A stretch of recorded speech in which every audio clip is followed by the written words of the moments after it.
Hello, everyone, and welcome to episode 130 of the In a Nutshell podcast. I'm your host, Sean Vowells. I've got Joe Meade with me, and today is sort of everything. We've got conference play starting in basketball. We had a few big non-conference games this past weekend, and then, of course, the coaching carousel is going around in college football. We have some bowl assignments with the college football playoff being released today. So we're just going to kind of pack it in all to one episode here, Joe. So let's turn the calendars back to Tuesday. It was the opening day of Big Ten basketball. We had Purdue going on the road to Rutgers and taking care of business there. Not much to talk about.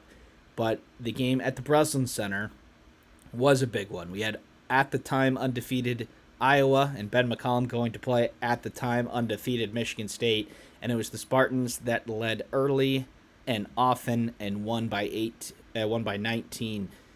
Joe, obviously we know what happened in Michigan State's next game, but this was a little bit of a drawing the line in the sand game that, yes, Iowa is a good team and can still make the tournament, but there are levels to this.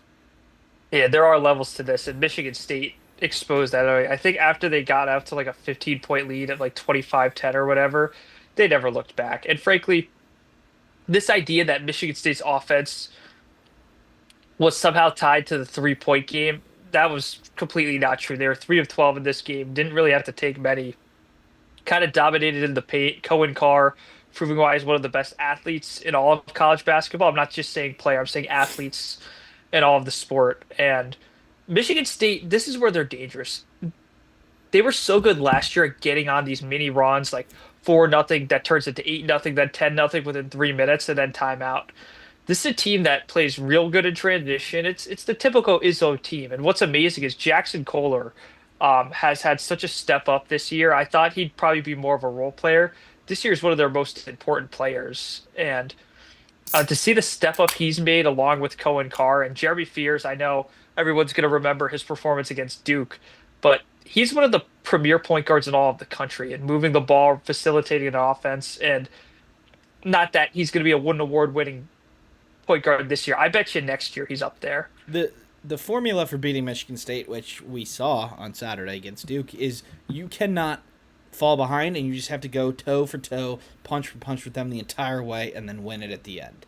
Like, if this team is so solid that I don't know like how many kill shots they're gonna give up this year. I don't know how many 7-8-0 runs. Like, could you play them even for 10 to 15 minutes? Probably, but they're gonna win that other five. So this, I think we've got three legit title contenders in the Big Ten, Joe. Obviously, your Michigan Wolverines are the only ones that haven't taken a loss yet. Maybe the losses that we saw on Saturday change that, but we're still on Tuesday. We're not going to talk about that just yet. We had USC going up to Oregon. Quite the couple games for USC, Joe. They get a big road win here against Oregon, who fall to 4-4.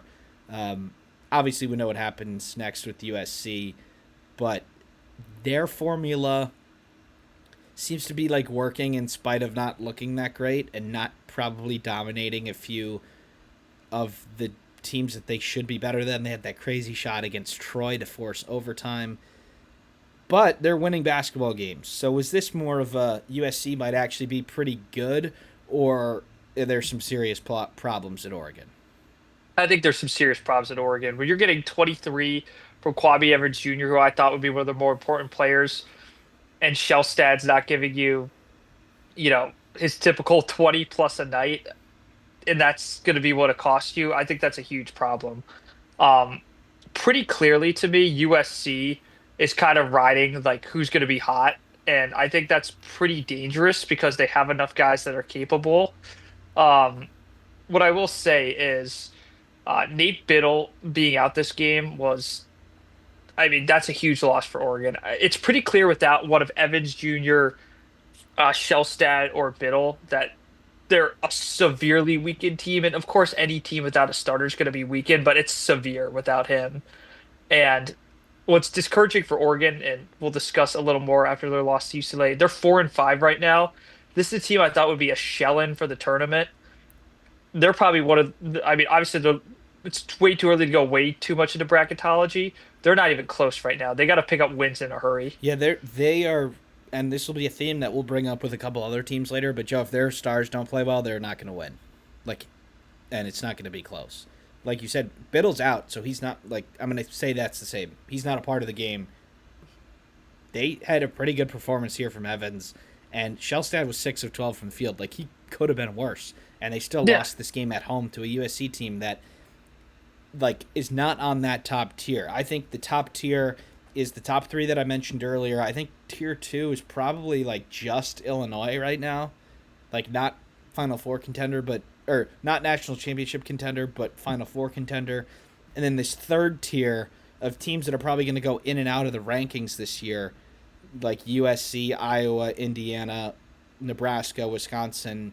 Like if they are a 5 seed, we're not surprised, and if they're on the bubble, we're not surprised. USC's in that tier. So the fact that they were sort of outplayed like that on their own home floor means that they're significant. Like they're not on that tier. They're below it. Shellstad didn't really have a preseason. If you remember, he broke his hand like back in September. He's been fine. He hasn't been great. And then Biddle's been in and out. And then their role players are just not really providing much. You have 7 from Sean Stewart. Simpkins adds 17 here, and he's been pretty solid in double figures most games. But, you know, Joe, they go 0 for 3 at the Players era, and they lose to both the Los Angeles schools here to start Big Ten play. Hard to imagine a worse start to the season for this Dana Altman-led Oregon Ducks team.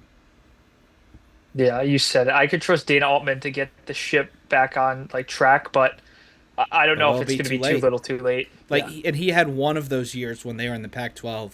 They ended up getting the auto bid, so it didn't matter.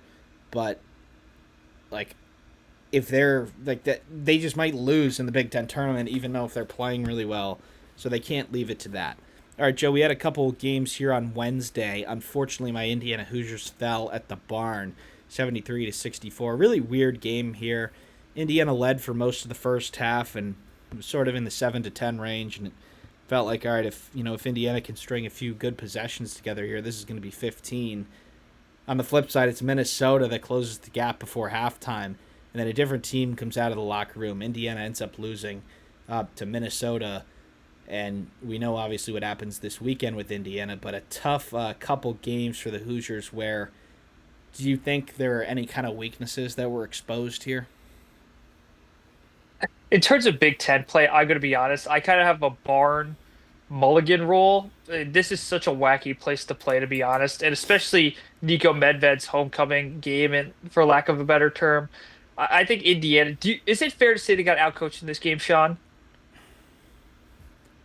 I don't know because Minnesota, like they have a lot of losses. They're 5-4 on the year, but they haven't lost to a team that's really bad yet. They've played some like they Santa Clara's in like 35th in the net, so I don't really know about Minnesota. Like everybody had a good game here for them.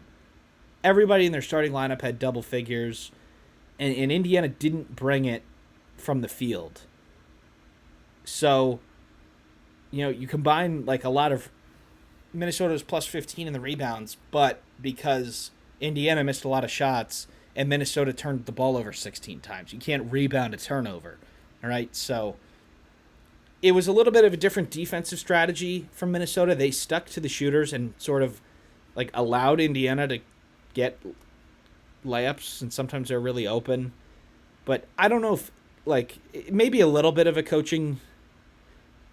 It wasn't like it was coaching imbalance. Maybe Nico had a few, good things go his way in the second half, but it was sort of a team that was sort of all playing well versus a team that was searching for something because their primary game plan didn't work. Yeah, and one thing I'll also say, it was a slight concern. I don't know if you mentioned as much as me. Do you think Indiana's over reliant on the 3 point in this game, or it's just in general theme? What's your take? Um, I yes, but I think they have to be because Yeah.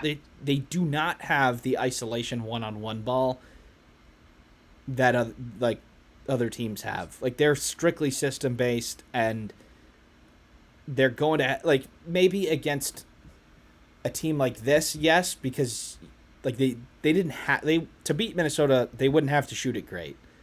against some of the elite teams, you probably have to throw a lot of them up, and if a lot go in, then maybe you can pick up a big win. But like I think yes, Joe, but I don't think they have another choice. Yeah. But all right, Joe. Well, that one was tough for Indiana. Spoiler alert: they lose again. What when we're talking, but it's Wisconsin that beats Northwestern and UCLA that goes on the road and beats Washington. Joe, let's skip those two games for now. Yeah. Let's One thing I'll always say is Clark and Bilodeau, major stock up for those Yeah, guys. and UCLA's doing the thing again, Joe. They look really awful in their bye games where their stadium is half full and they, oh, they're only up 7 with 8 minutes left and then they win by 10.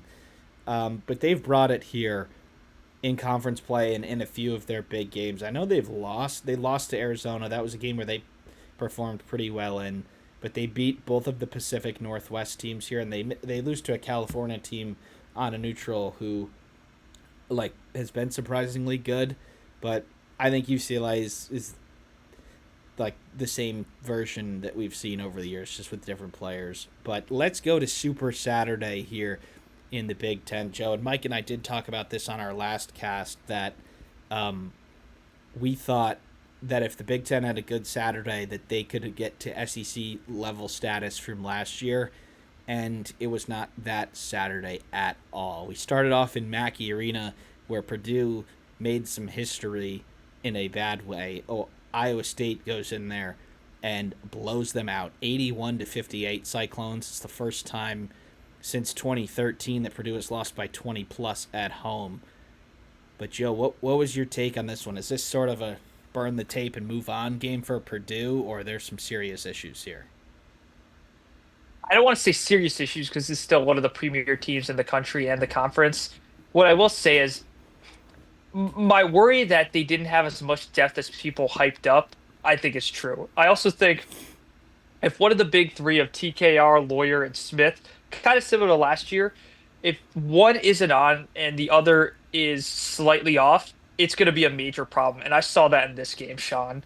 I know Iowa State's like typically not going to shoot near 50% from three. What I'll also tell you though is Purdue's like lack of, I mean, how is Braden Smith only popping off 2 3 pointers? That makes no sense to me. And TKR 4 points. I know he's dealt with some injuries this year. That is simply not going to get it done against a top 10 team. I don't care that it was at home. I don't care where the game was. Simply put, I think Purdue is a little over levered with their big three. I think that was the case last year at times. I still think it's the case this year, and I don't think it's going to happen often. But when it does happen, I think they're extremely vulnerable. They, I don't know if there's like serious film like issues that you can find on film here. Like they're never going to do this right this year, but Iowa State had a defensive game plan and it worked. Like they knew Braden probably wasn't going to look for his shot, and he passed up a couple good shots that ended up being bad shots for Lawyer and Trey Kaufman Wren, and they both they're good enough where they can probably make a few contested shots, especially Lawyer, but they were missing them. So I think Braden needed to flip the switch a little bit earlier. He's like, all right, I'm just going to have to take these mid-range shots. He ended up not really doing that. He was the only one who really brought it for me. And a couple of Clough and Jacobson had okay days, but like these other players, Joe, that you're talking about, they're getting a lot of shots up here. Like CJ Cox 6 shots, Jacobson 6, Meyer 7, Harris 5. Like I know if the good players aren't going, other people have got to step up, but like nobody really had it in this one. 58 points is not good enough for this Purdue team. They're supposed to be the number one offense in the country. They're not bad defensively, but they're not elite defensively like they are supposed to be offensively. So this was a worrying sign here. The three-pointer stuff from Iowa State is obviously something that they're just super hot right now. They went like 22 of 30 in their previous game. They had a 53-pointer stretch where they made 33 of them across the two games. So that might be a little fluky, and which is why this margin sort of ballooned pretty quickly. But Ohio State is an elite team, and I think they may have exposed a little bit of a flaw here with Purdue that they are not going to take some shots, even though they might be open. Yeah. But all right, Joe. Michigan 101, Rutgers 60. Your Michigan Wolverines get the job done. Um, Obviously, Michigan's really good, but Rutgers, man, going to be a tough year for them. Yeah, and I really hope Rutgers doesn't overreact to the last two seasons and makes an emotional decision similar to what some football programs did in this conference. Michigan, at the end of the day, these marches of victory against Rutgers are a little lopsided going against Purdue and Michigan. The one comment I'll make on Michigan without wasting our viewers or listeners' time, and you could skip 30 seconds if you want. This is a team, as long as they don't turn the ball over, they're going to thrash the third tier or lower in this conference. I'm going to be completely honest with you. Unless another team, the Michigan's 2 point defense is so good that you're going to have to hit an insane clip of threes, which can happen and probably will happen once to them if you're in that third tier. Because one-on-one matchup wise on defense, so long as Elliot Cadeau doesn't turn it over and one of Morez or Mara is not playing like a you know what, uh, it's going to be a real tough out for the rest of the conference outside, probably the top 5 or 6 teams. And Rutgers in this one, Joe, 18 for 46 from two. 18 for 44, sorry. 18 for 44 from two. That is not going to do it. It's not. You got to be over 50% from two. Um, but we had a couple other non-conference games here on this Saturday, Joe. We had Duke going up to the Breslin Center. We teased it a little bit earlier. It's Duke that gets the victory, 66-60. This was a game that was as close as a basketball game can be throughout the entire game. It was neck and neck. Was going to come down to a point or going to come down to a shot or two, and it's Duke that ends up getting the job done. I don't know if there's much to be worried about here for Michigan State. They just got beat by a team that might be a little bit better than them. Yeah, I think Duke is one of the top three best teams in the country, what I've seen so far. I think it's like Duke, Arizona, Michigan. I still think UConn's probably somewhere up there too. But without ranking my top 10 here, Michigan State's not too many steps behind any of those teams. I think people could say, oh, was that the zone? So you have a market advantage. I don't think Jeremy Fears is going to be going 0 for 10 much and Kurt Tang going 0 for 5. I think the fact him, Ward, and Tang went a combined 0 for 19 from the field, I'm going to venture that doesn't happen very often, if ever again. Um, I think Cam Ward was also dealing with some injury issues too, so having him being limited hurt MSU quite a bit here. At the end of the day, I think Jackson Kohler kept him in this game with his 3 point shooting. It's really developed. I think that adds a different element to Michigan State we didn't see last year. Uh, to me, MSU didn't make the shots, Duke made the shots, and I think Jeremy Fears is probably MSU's most important player, and he played worse than Cam Boozer, who's Duke's most important player. I don't think it's fair to put it on one guy, but I think they had, all that working against them between Tang, like all the guard play is normally not as poor as it was on Saturday, to say the least, from the field. And and Michigan State, I think, is going to look back at this one as a missed opportunity rather than at potential issues arising. Because if I told you, Joe, all those numbers that you said about those players not making a shot, Michigan State goes 13 for 44 from two. Um, they turn over the ball just 5 times, but they rebounding is -1, essentially a tie. But if I told you that Michigan State went 13 of 44 from two against Duke, I think you would say, all right, well, that's a 15 to 18 point win for Duke. They ended up making a couple of threes here, but the fact that this game was a pure toss up and Michigan State shot this poorly, I think is going to, like, they're just not going to lose a lot of basketball games this year. Like, Duke is elite, and it came down to, like, the last few plays, and Michigan State's offense probably could not have had a worse day. But it's going to take a 40-minute effort to beat Michigan State. There might be a few of them out there, just like there might be a few days that the other team gets hot from three against Michigan. But it's going to take a good effort to beat Michigan State, and unfortunately, they got one here from Duke. Yep. And one thing I'll say is it's a pretty non-consequential loss overall. I know Izzo was pissed after. I don't really see why in the grand scheme of things, to be honest with you. I think so long as they continue to roll through Big Ten play, they have Penn State coming up next. There's not much to worry about for the first half of the year. And it does wrap up their non-conference, Joe, which they still have the win against Arkansas, the win against Kentucky, the win against North Carolina. Like they're still in a pretty good spot Yeah, they're fine. for a protected seed. While I mean, maybe a number one seed might be out the window right now, but Yeah. still, they're in a pretty good spot. All right, Joe, let's go up to Indianapolis just a few hours before the football team won the Big Ten championship. The basketball team played against number 6 Louisville. Both teams were coming into this one off of a loss. Louisville ends up winning this one 87-78, but Joe, that doesn't really tell the story. Indiana spotted Louisville 16 points out of the jump here. It was 16-0 Louisville. Indiana fought pretty tough to stay in this game, had a few runs, cut it to 8, cut it to 6. But every time Louisville needed, Ryan Conwell hit a big shot to keep them at arm's length. But I think this game is a great example of the preseason expectation for this Hoosiers team. Louisville's an elite team. Indiana needed to shoot it well to hang, and they didn't.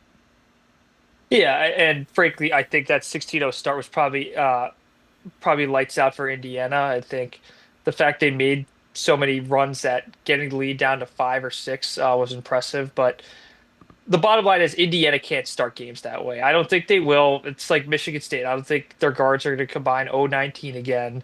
But the bottom line is that can't be a pattern. I doubt it will be. Um, it's just unfortunate for Indiana. It came this week. You have the tough loss at the barn.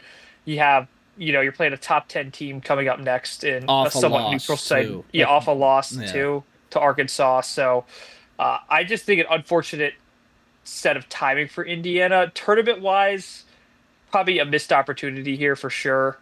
I think if you take out the 16-0 lead, which you can't do, I thought they probably played pretty even with Louisville, and Louisville just had the situational shots falling for Ryan Conwell. So, looking forward here for the Hoosiers. Sean, are you worried about their March standing right now?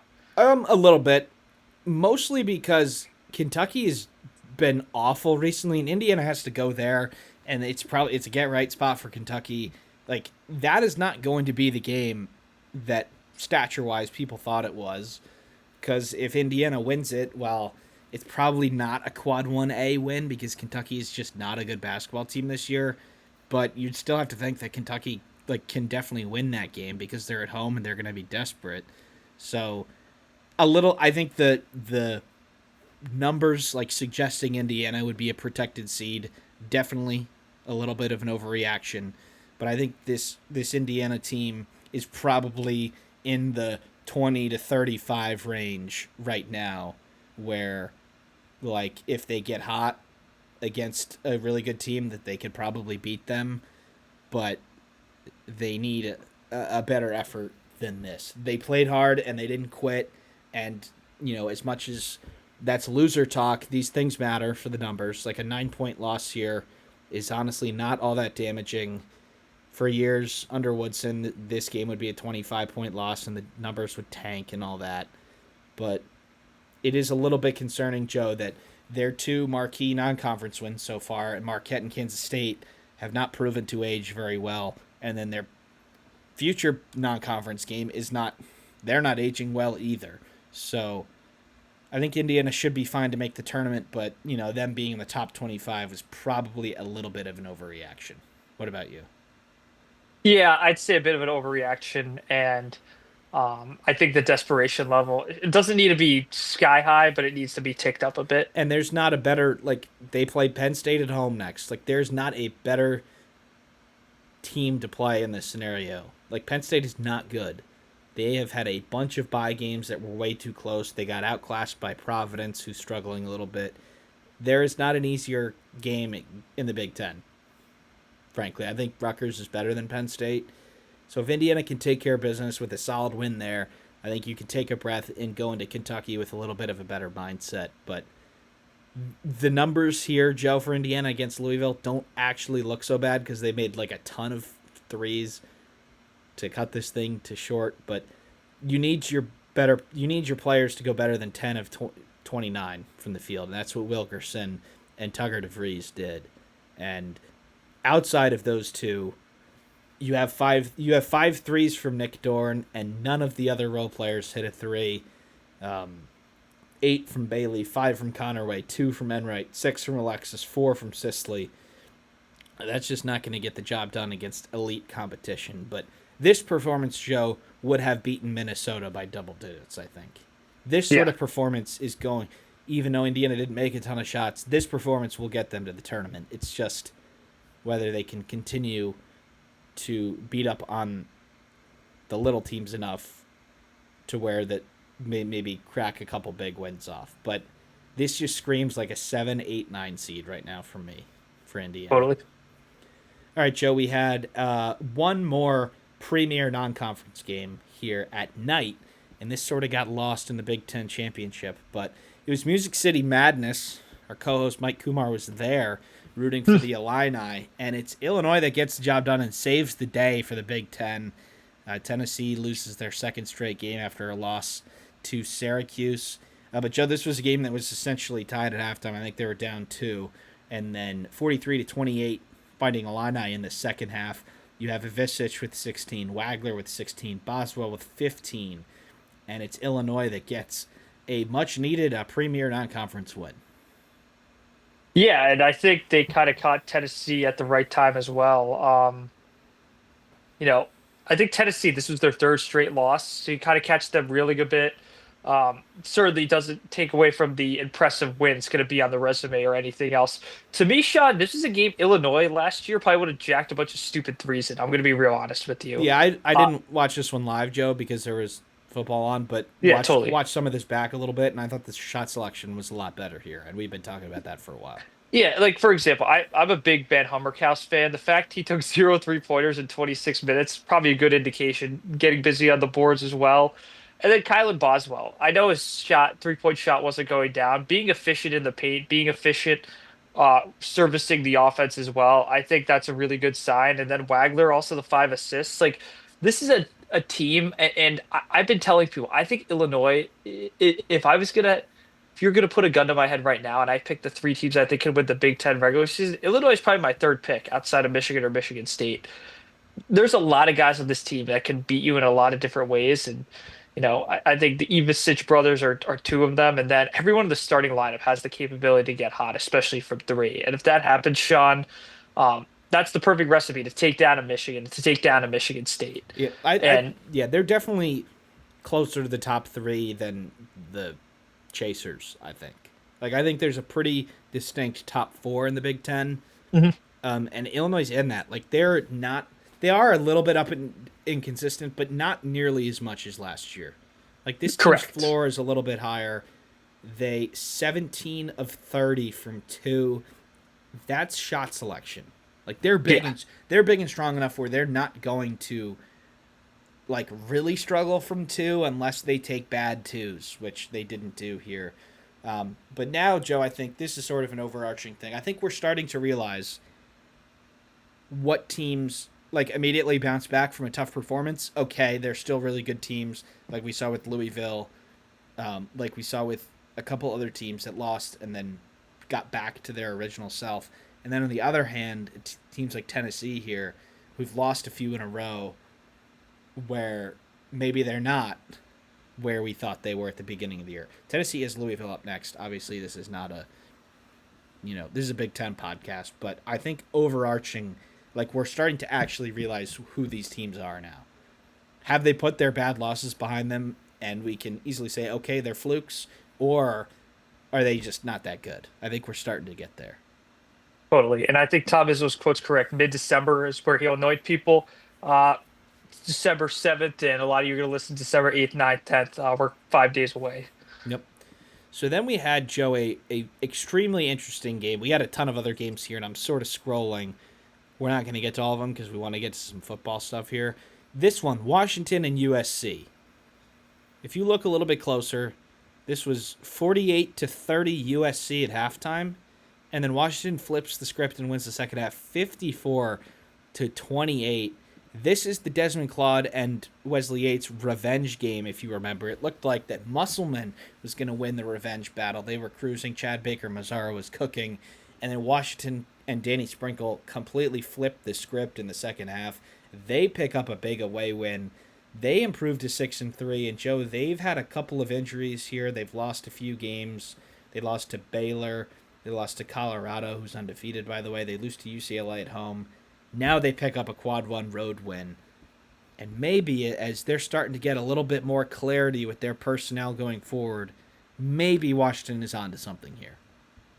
I think they're onto something, and this Hans Steinbach is someone I that was not in my bingo card to go off. Not only in this game, probably on this team in general. Played all 39 or 40 minutes of this game, 24 points. I know we're going to highlight Claude, Diallo, and Yates a lot of the year, but if they're getting consistent efforts from not to say no names, but guys not on our radar, that's a really good sign for Danny Sprinkle and the Huskies. I know it was probably the unideal start, losing to UCLA, and I still think they got a lot of work to do before getting into the March conversation. But this is a great start. This is easily their best win of the Sprinkle era so far at Washington. And for USC, Sean, I can't quite get a read now. I don't want to overreact to one performance because I still think they've had an impressive run, but I don't know. This is a hard one to shake, and I think defensively they were exposed a lot last year. I'm having a feeling that could be a recurring theme this year. Their flaws are starting to make a little bit more sense when you saw it here.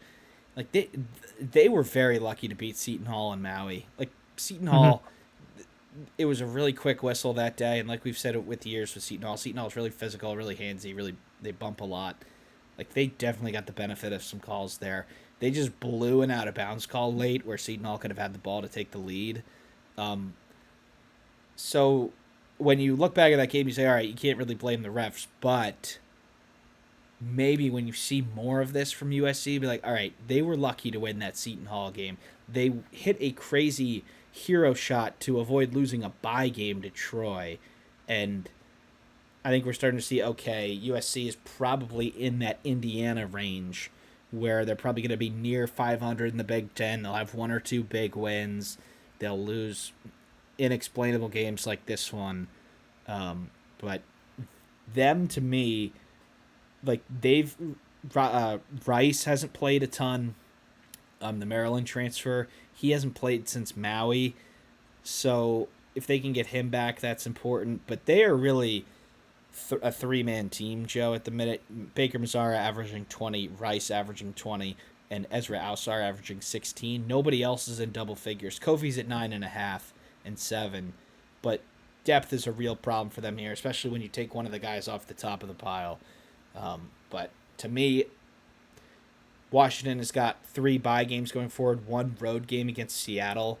Let's say that they take care of business there. They're 9-3, and USC is 8-1 right now with a road game against San Diego and Washington State, and then they play UTSA and Brown.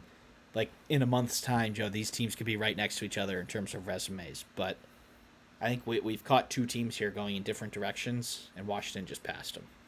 Yep. All right, Joe, we've got Sunday now. Um, in the big, there were some games today. Oh yes, this is one that we wanted to talk about. Nebraska gets the job done, 71-50 against Creighton.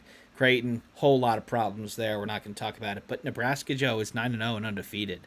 Um, they haven't played any elite teams yet, but also they've proven that they're significantly better than some of these teams that are just okay. Um, what a start to the year for Fred Hoiberg. Yeah, and you know what's funny, Sean? We talk a lot in the previous Hoiberg years. They would be accosted from the tournament because of their quad 3-4 losses. Knock on wood, so far that hasn't happened yet. And to dominate Creighton, and I know the general theme is the Big East is the big loser of non-con so far, outside of maybe like your UConn, St. John's, even Seton Hall. But when I look at this game, Sean, this is a great side for Nebraska. Reek Mass putting in 20. I think it's also outstanding that they won the rebounding battle here too. This is something I didn't expect them to do, to be quite honest with you. And for Nebraska, I know it's a Mickey Mouse 9-0 according to everyone. If you could steal one of the next 2 against Wisconsin or Illinois, your tourney hopes are looking pretty good. And I think we're getting a bit ahead of ourselves to project them even in like that area. But if they win one of these next 2, it's certainly realistic. yeah, I think they're in that wild card tier 4 or tier 3 with USC, Indiana, Iowa, Wisconsin, who they're hosting on Wednesday. Like if they can win that, they firmly belong in the tournament conversation. It's unfortunate for them, Joe, that some of their wins aren't aging all that well. Like Oklahoma is not that good. They beat New Mexico on a neutral, and they're not the same team that they were under Patino. They beat Kansas State, and Kansas State just is not a good basketball team. Creighton is not the same basketball team that we've seen the past few years. So they might need a marquee win in Big Ten play versus like the other teams like USC and Indiana who already have like great Oh, numbers, Wisconsin, or yeah. Wisconsin who did beat Marquette by 20. We went through that, but they're way better than them. But this Wednesday game between the two, Joe, is a really big one in terms of like where these teams actually are. Right, the winner probably goes to like the 5, 6, 7 seed line in the tournament, and the loser is probably squarely on the bubble. But they're both in this wild card tier, and that means anything can happen with them. So, um, I think like one more good performance from Nebraska, and I'm gonna believe in them. Like they're almost there. But all right, Yeah. Joe. And Oh yeah, one go quick ahead. thing, Sean, I know we're gonna wrap up basketball. Huge credit to Jake Diebler at Ohio State. Back and forth game against Northwestern. Think that could come in handy toward the end of the year. Right now, I'm not gonna over dramatize that game. And then I think the only other one, Sean, we looked over, we'll acknowledge real quick is Iowa gets the bounce back against a pretty weakened Maryland team. I think Maryland's kind of gonna be in that bottom of the barrel, unfortunately, as Yep, well. I think they're closer to the bottom three than um, the middle tier Yeah. above them. But all right, Joel, that's basketball. We've got a ton of football news in the Big Ten. Obviously, we had Indiana beating um, Ohio State yesterday in the Big Ten championship. The college football playoff today was released. We had Indiana at 1, Ohio State at 2, Oregon at 5. Oregon will be playing James Madison on December 20th, 21st, 20th. We're going to get into all those previews later, but it was very clear ever since Michigan lost to Ohio State that we are going to get 3 teams in the 12-team playoff, Joe. And while I set the this up here because we're going to go to all the bowl assignments and that, but um, for only getting 3, probably a little bit disappointing at the beginning of the year to say the Big Ten's only going to get 3, but pretty clear that the committee did give these 3 teams a lot of respect. They did, and frankly, I think they valued a lot of Oregon's wins in a massive way. I think they really respected USC's 9-3. I think they did Michigan as well because I think that was Ohio State's best win in terms of uh, on the road beating them. So I think they definitely respected the Big Ten. I just think the bottom line is USC has to beat Notre Dame, Michigan has to beat Oklahoma, and then they'd have 4 teams. Like the Big Ten as a net, take out what Ohio State did against Texas. What did they really do in non-con in the premier games? Michigan lost to Oklahoma. Wisconsin got trounced. I know they weren't the class of the conference. Iowa loses to Iowa State, right? Like the Big Ten, top to bottom, has to do better in non-con. Illinois did beat Duke by a million. I But think, let's face it, Duke's the worst Power Four champion I've seen in a while. and that is why they didn't get into the playoff, Joe. Yeah, But exactly. that's a conversation for a different video. We have got the Big Ten bowl assignments here up. That James Madison Oregon game, like I said, and actually it's just the college football playoff games. So guess the bowl assignments aren't on here. But while I look for this, we have a couple of coaching news. I don't know if we've explicitly talked about them on here, but we have all of the Big Ten vacancies at the head coaching position filled right now. We had Pat Fitzgerald going to Michigan State. I believe we talked about that. We didn't talk about are the next 2. Bob Chesney, the current James Madison head coach, who will stay with them throughout the playoffs, was rumored for the Penn State job. UCLA wanted him. He was waiting for Penn State. He ended up getting tired of waiting. Bob Chesney is the new head coach at UCLA. And Joe, somebody who is young but does have a lot of pedigree in the coaching space. 2 years at James Madison, and it appears that he took off right from where Kurt Signetti left off. But what are your thoughts on the hire for UCLA? I think it's a great pedigree hire. I think my biggest critique is Bob Chesney's not a guy. who has a ton of experience in the Pacific West. Like, I mean, I think he has no, he was a Holy Cross, Assumption. Uh, didn't really grow up in the area, so interested to see that fit. I think he's going to have to recruit nationally. Might have to utilize the portal as well. So I think that's going to be an interesting angle he'll have to work this offseason. Do they keep Nico? Do they sustain any of that roster, or do they tear it down and go ground zero? I think, I think some of the staff will be retained. Obviously, yeah, it he is going to be. I don't even. He acknowledged it yesterday. He's going to go out there early this week to do the press conference and all that. So I'm sure we'll get a few more answers there. But the only little concern is the location fit for me. Like, he's a good football coach. Um, we have to remember that James Madison is new to Division One. They've only been here for a couple of years, right. and they had a what's looking like a Hall of Fame coach leave and take all of his good players with him to Indiana, and he still was able to win football games. So this guy is already done, already taken a program over from scratch. I think UCLA did as good as they could have here, and I'm happy for him. I think Bob Chesney's going to do good things for them. Yeah, and I thought it was kind of an out of the box hire too. Yeah, I thought this guy was bound to go to a Michigan State or a Penn State, or even just stay put at James Madison. I don't think a lot of people would have faulted him for that. So, major props to UCLA's athletic department. I think they've been questioned a lot, their commitment to football, but I think this hire indicates they are serious about it. and the final Big Ten vacancy, Joe, to fill was up in Happy Valley, Pennsylvania. Penn State's coaching search. Obviously, they sort of started this whole thing off when they fired James Franklin early in the season.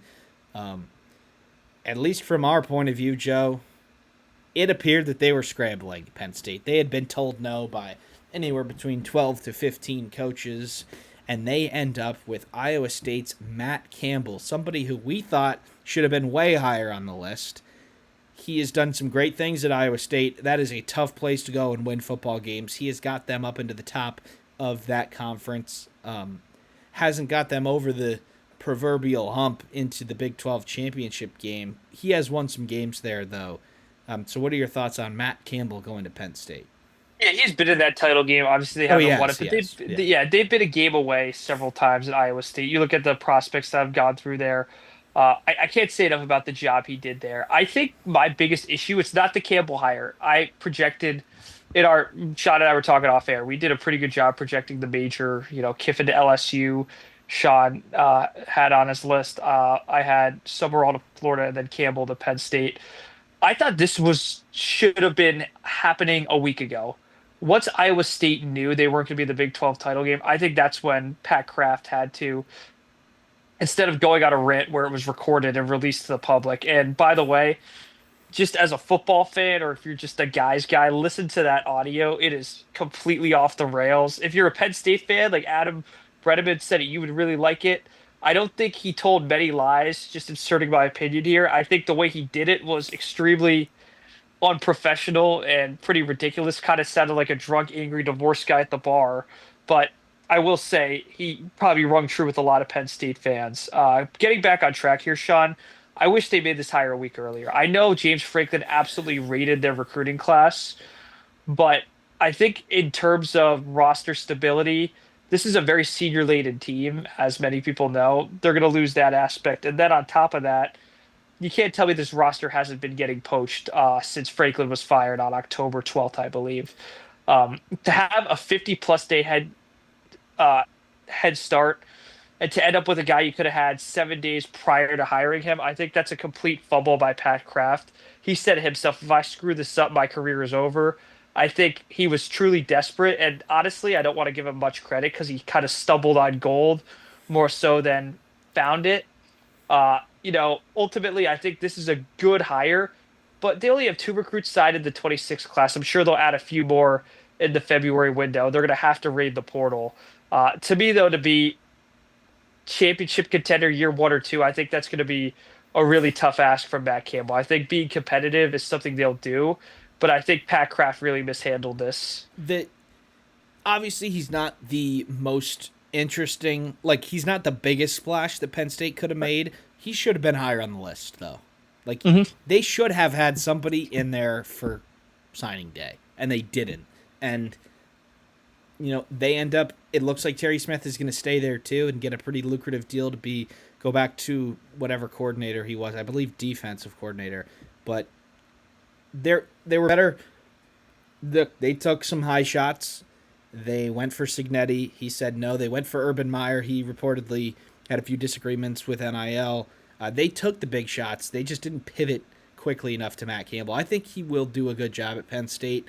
I think it might take a year or two. And I hope that fan base is patient. I think we said it from the beginning, Sean. There are very few candidates that have a better track record than James Franklin.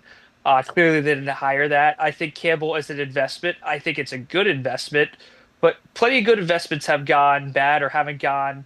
I don't even want to say he's going to do bad. I just think if they want a significant upgrade, nothing in Matt Campbell's past indicates that will happen right away. And I advise them to be patient. And I don't think there will be a significant upgrade from James Franklin. No. Let's be real. James Franklin probably would have made the 12-team playoff conservatively half the time. And, I mean, I guess he's 1 for 2 in the 2 years that he was there in the college football playoff. But I think they need to be patient here. He is a good coach. It will take a couple of years to see them at their best, but they could have done worse at this point in the hire. It looked like they were going to get Sataki from BYU, some donors of, Crumble Cookie. Of Crumble Cookies, the CEO of Crumble Cookies, got the job done and kept him there. It's like, all right, where do they go from here? And then they get linked with Matt Campbell. We're like, wait, obviously he should have been 10 names higher on this list, but there is obviously a big conversation there around the quarterback.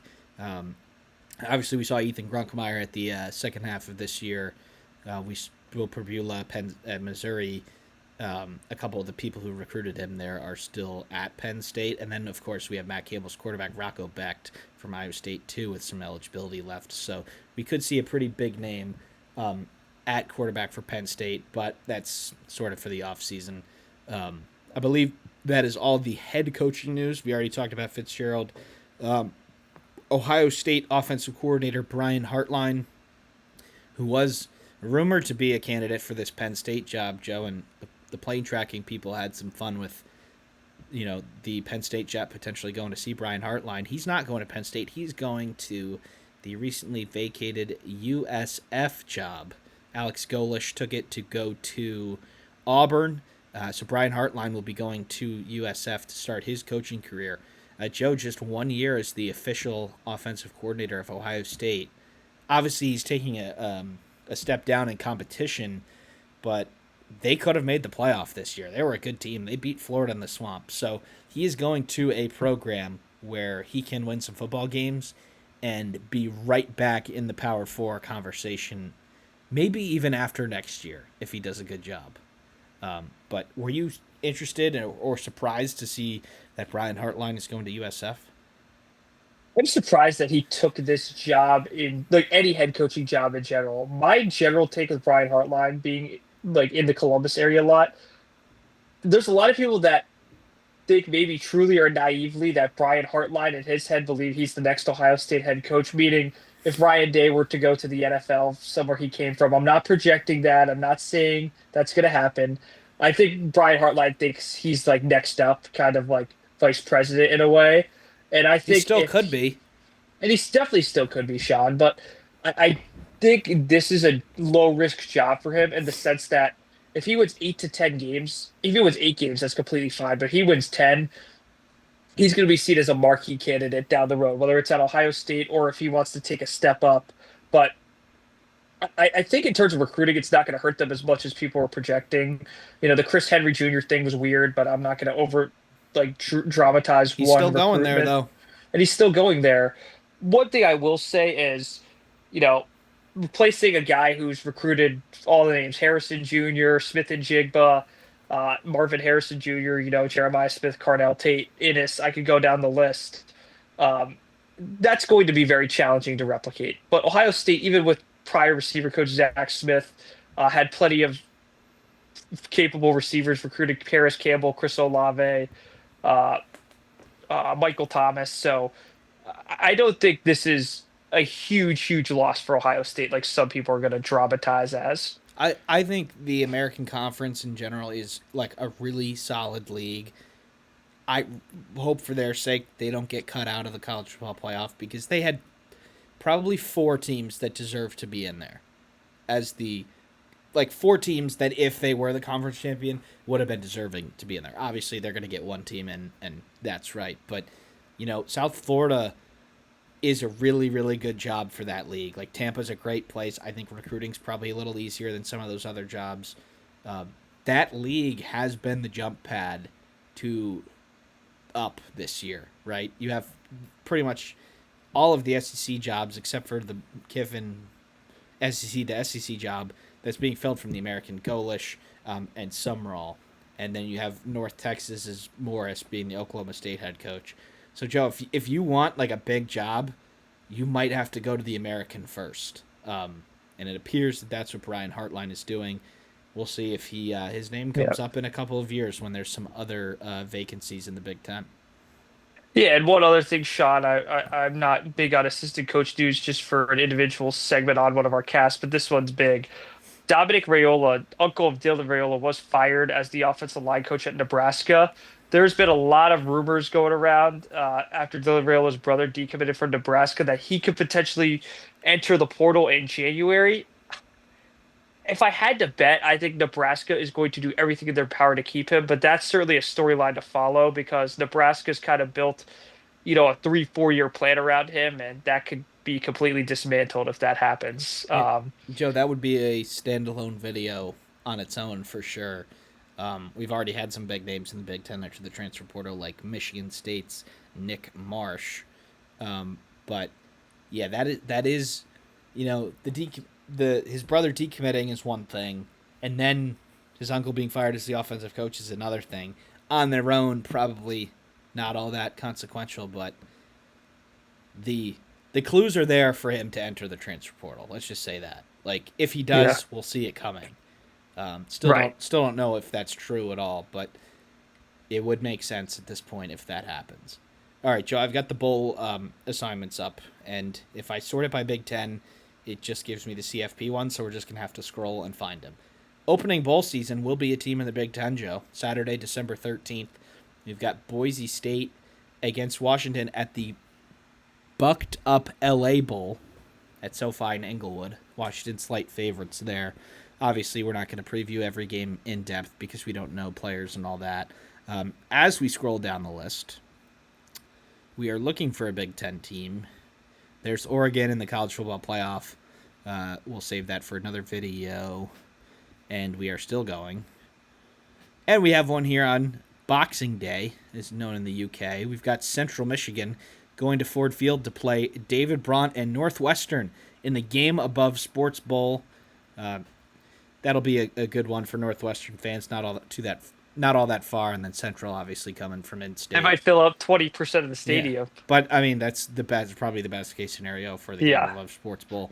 Also that day, Joe, we've got New Mexico going to Phoenix to play Minnesota in the Rate Bowl. Minnesota -3 so far on ESPN. Yeah. And by the way, Sean, that might be a really good game. Jason Eck's been a name who's been tied to some Big Ten and Big 12 jobs, so perhaps a preview of what could be coming in this conference in a year or two. And he might be if I had to guess right now, Joe, we have, the jump seat candidates from, as we already know, who jumped up. He might be in that conversation next year, whether it's for the Big Ten or for any job, really. Down we go. All right, Joe, we've got the Bad Boy Mowers Pinstripe Bowl at the Cathedral. That is Yankee Stadium. And, Joe, if I told you Penn State and Clemson were playing in late December, at the beginning of the year, you would have probably been like, wow, going to be a great environment at whoever's hosting that college football playoff game. Unfortunately, it's at the house that Derek Jeter built. Not where either of these teams wanted to be, but happy for Penn State that it's not too far for them. And then Clemson, obviously, as anybody who grew up in the Northeast knows, they've got a pretty big contingent here. The two baseball stadium bowls in December are just really fun to watch because it's way too cold and they look miserable. But Penn State will be going to Yankee Stadium. We've got a couple other bowls here. Yeah, and good bowl name by the way, the Bad Boy Bowl because both were bad boys like on the Santa list, and then the Disappointment Bowl is what I've been hearing it Yep. called. No offense to both teams, but let's face it. Yep. We've got UConn and Army going to the Fenway Bowl. That's obviously pretty cool for them. UConn was, I think Nebraska was in the Pinstripe Bowl, but somebody played Yes, they UConn from the beat Big BC Ten. last year. We've got the Pop Tarts Bowl, which notably has Georgia Tech and BYU. Georgia Tech was supposed to be somebody else. We're going to talk about them in another video. Down we go Another here, gold Joe. team. That has blue as another color. All right, Joe, we've got another one here. The Liberty Mutual Music City Bowl. We've got Tennessee and Illinois in Nashville. I believe Illinois has been here recently. 2 8-4 teams, two pretty solid teams here. You know, as much as a bowl could mean, this will be a pretty good one as the team looks for win number Yeah, and 9. Tennessee looks for redemption. They lost in that game 4 years ago to Purdue in a pretty controversial way. So And I look for redemption for Tennessee and Josh Heupel. and I believe Nico Maliava may have played really well for Tennessee in this bowl. No, that was Hendon Hooker. Okay, but then Yeah. in another year, Nico played really well in the bowl, and then we obviously know what happens after that. USC going to the Alamo Bowl to play against TCU. Probably not where USC really wanted to go, but you get an in-state opponent there. Um, we've got to And you get meet, to 10 wins too. yeah, and you know the the whole sort of thing around bowl seasons going around because of who opted out. But I still like watching some of these games, especially because it's good for the seniors, it's good for development. You get 15 extra practices. Like, I'm still for these bowls now. If the playoff expands, then probably means that. But probably the best non CFP bowl right now, Joe, that has a Big Ten team is the ReliaQuest Bowl. Obviously, it's Michigan, Bama last year. It was Penn State, Arkansas a few years ago when I was there. But Iowa gets Vanderbilt at Raymond James in Tampa. That'll be pretty fun to see. Presumably, Diego Pavia against one of the most interesting and best defenses that we've got here in the Big Ten. Um, Vanderbilt's looking for win number 11. In Iowa, we talked about them plenty over. They're looking for win number 9, and they're looking to finish off what has been a pretty good season for them. Yeah, absolutely. And I think you look at the other game there too, Sean, Michigan, Texas. That's your ultimate helmet game. And the other marquee non-playoff bowl game. Uh, that game is they get first choice of SEC. I think it probably deserved to go to Vanderbilt. But actually, no, Texas beat them head to head. Whatever. I mean, they were going to pick Texas no matter what. This was the Yeah. money grab of the century to have Michigan playing Texas, a game they played in 24 at the Big House. They're going to play again in at DKR in Texas in 2027. So ultimate helmet game for a bowl game. So I think that will get a lot of viewership. And it's chance, Joe, for Michigan to get to 10 wins, which Yeah, in this season and of all against a really good seasons, team. yeah, like this is we don't know player who's playing or not. Is Arch playing? Is Jordan Marshall playing for Michigan? Don't know that yet. That'll come, or maybe it won't. Also that day, Joe's Nebraska going to Allegiant Stadium in Vegas to play Utah.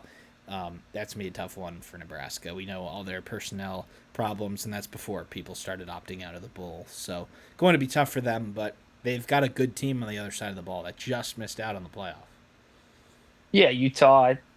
I was often picking them in my top 12. So we're certainly if they won that, that'd probably be. I mean, they still haven't beat a ranked team in like I think it's been 27 straight games, some absurd in the mid 20s streak. So that's a chance to break that as well. And Joe, of course, we have Ohio State here.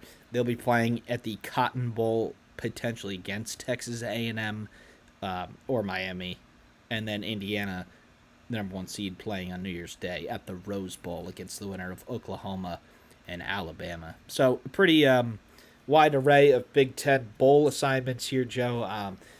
A lot of teams have been opting out, so we have dipped into the 5-win team line, and a bunch of those teams ended up opting out too because they thought their season was over and have moved on to the off season. Thought we might sneak another team there. Rutgers reportedly was offered a spot, but they have players have gotten surgeries and all that, so they weren't able to do it. But we do have some 5-win teams in there like Rice and Mississippi State and I commend those teams for going to play. Like, you should never. I think you should never say no to another opportunity to play. And in the revenue sharing era, this stuff matters, right? That can go into the revenue sharing and go back to the players. But it's an interesting array of bowls. We're going to recap them when they happen. Then, of course, do previews and recaps for the college football playoff. We're probably going to do all the games, whether they include the Big Ten teams or not, but definitely the Big Ten games. So, Joe, let's wrap this one up here. I know sort of a lot in here, but we're going to get it in just around the hour mark. So, thank you, everybody, for tuning in, and we'll see you next time.